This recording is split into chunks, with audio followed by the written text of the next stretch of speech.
ప్రీతమ సహోదరి సహోదరులారా, ముమ్ముందుగా పునీత యోధా గారి 60 రోజుల ప్రార్థనాంజలిలో 5వ రోజునకు స్వాగతం సుస్వాగతం.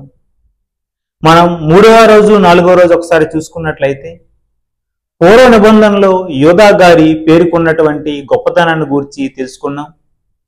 అదే యోధా గారి పేరు నూతన నిబంధనకి వచ్చేసరికి ఆ యొక్క పేరు మరొక్క యోధా గారి వలన కొద్దిగా కలంకమై ఉన్నది. ఆ యొక్క యోధా ఎవరంటే యోధా ఇస్కారియోతు. గురువు ద్రోహం చేసి పాపము కట్టుకున్న యోధా ఇస్కారియోతు ద్వారా యోధా నామం మీద చెరగని మచ్చ ఏర్పడింది. ఇతడు అపోస్తుడై ఉండి కూడా యేసు ప్రభువునకు నమ్మక ద్రోహం చేసి హేయమైన అతి క్రూరమైన అవమానకరంగా ప్రవర్తించాడు. నాటి నుండి నేటి వరకు అతని పేరు విన్నవాళ్ళు అతనిని అసహించుకునే ఉన్నారు.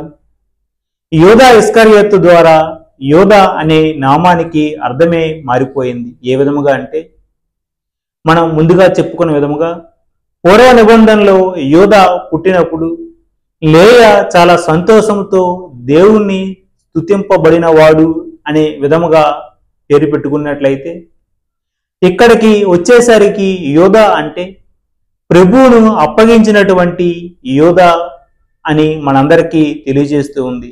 అందువలన ఈ యొక్క యోధా ఇస్కారియోతు నిరాశకు గురై శోకించినా కూడా ఇతని పేరు వినడానికి కానీ ఆ పేరుతో మరొకరిని పిలవడానికి కానీ ఎవరు ఇష్టపడలేదు.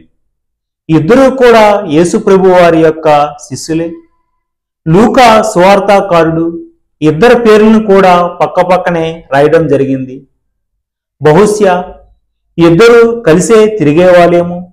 ఎప్పుడైనా సరే ప్రభు యోధా అనే పేరు పిలిస్తే వెంటనే ఇద్దరు ఒకేసారి పలికేవారు ఏమో.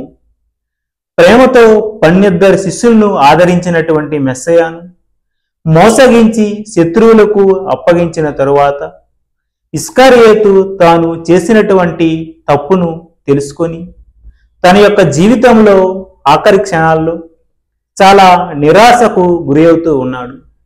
అటువంటి నిరాశకు ఎవరైతే గురి అవుతూ ఉన్నారో వారి యొక్క నిరాశ నుండి మరలా వారు సంతోషకరమైనటువంటి జీవితాన్ని జీవించడానికి మన యొక్క శ్రీసభ ఈ యొక్క యోధా తద్దయ్య గారిని గౌరవించుకుంటూ మనందరం కూడా మన జీవితాల్లో ముందుకు వెళుతూ పునీత యోధా ఇస్కారియోతు తన తప్పును తాను తెలుసుకొని నిరాశ చెంది ఉరివేసుకొని క్రూరంగా మరణించినప్పటికీ కూడా అతని యందు ఎవరూ కూడా అయ్యో అపోస్తులుడు మరణించాడే అని ఎవరూ కూడా జాలి చూపలేదు. కానీ 18వ శతాబ్దంలో కథోలిక సంఘాలు వాళ్ళు యోధా ఇస్కారియోతు పాప పరిహారం కోసం ప్రాయశ్చిత్త ప్రార్థనలు నిర్వహించారు.